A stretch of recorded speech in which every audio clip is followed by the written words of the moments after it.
Sir Chris Peralta, ayan. Nandito na tayo sa testing phase ng unit ninyo. So, ang naging problem nito is yung outer barrel. Yun yung tumatama. Natanggal. So, ginawan natin nilagyan lang natin ng super glue. Napabili tayo ng super glue ng Deoras. Plus, yung magazine na nagli-leak. Ito, wala na siyang leak.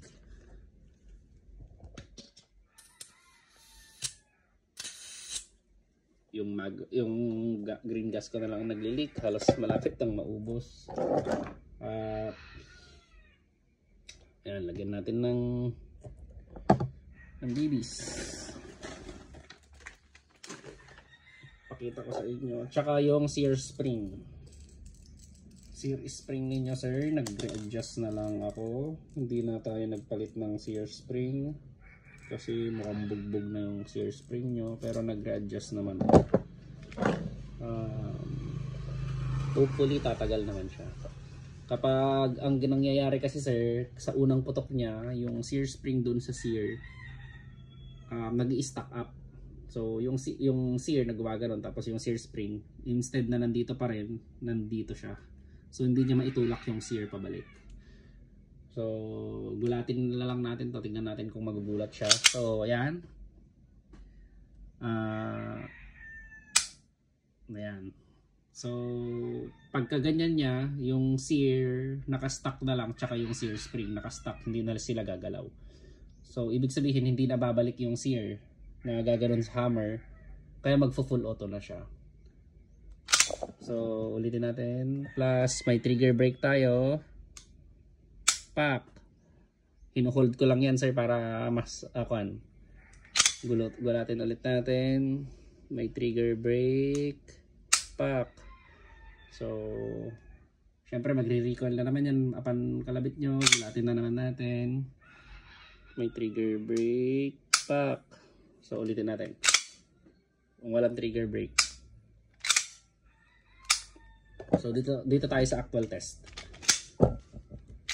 So ginagawa ko, sir, para nakikita niyo yung kung paano ako mag-test, sir, para matest ng maigi kung gumagana talaga or baka mamaya chamba lang talaga yung ginawa natin.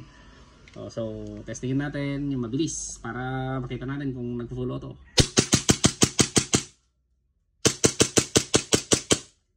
Okay. Ayun, malanig na ang magazine.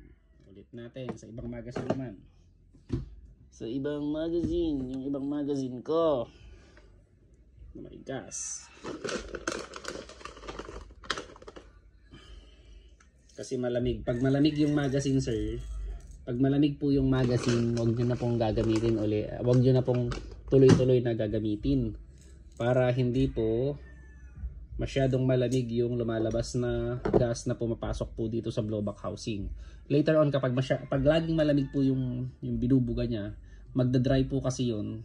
Yung friction, mas magkakaroon ng friction dito. Kaya sisirain niya yung piston head. So, yun na naman. So, subukan natin.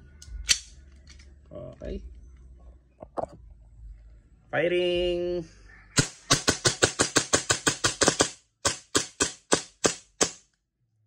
Okay. Goods naman. So, ibang magazine. Hindi, itong. So, ulitin natin. Okay. Okay pa rin naman. Okay pa rin naman. So, lagyan ulit natin ng testing pa. Testing pa tayo. Hindi ko bibilisan na lang, sir, patawan. Baka mamaya sabihin nyo binibilisan ko. Para lang po matesting natin kung talagang gawa na. So marami ako. Ayan. Babagalan ko na lang para makita nyo yung tendency na mag full auto. Mamaya sabihin nyo binibilisan niya para hindi mapansin yung full auto. So firing. 1, 2, 3, 4, 5, 6, 7, 8, 9, 10, 11, 12, 13.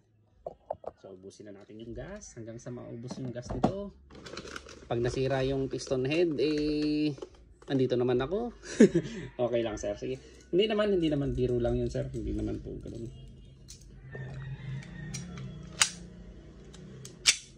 Yan. Firing again.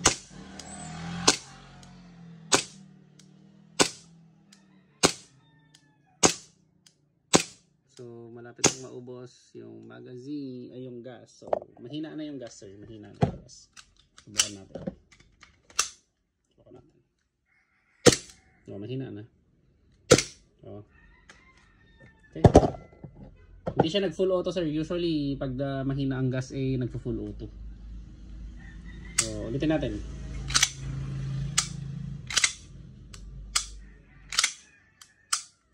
So, yan. Okay naman. Isa pa. Hindi pa ako kontento. Ay, sayang yung parang nahulog. So, ito ha. Okay. Firing. Ay, wala na palang gas. Sorry. Ang gas, oh.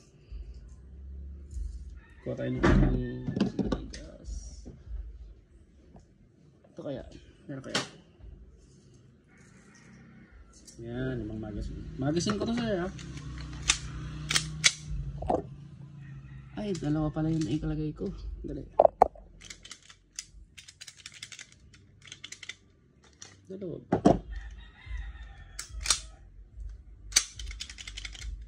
Sige. Firing.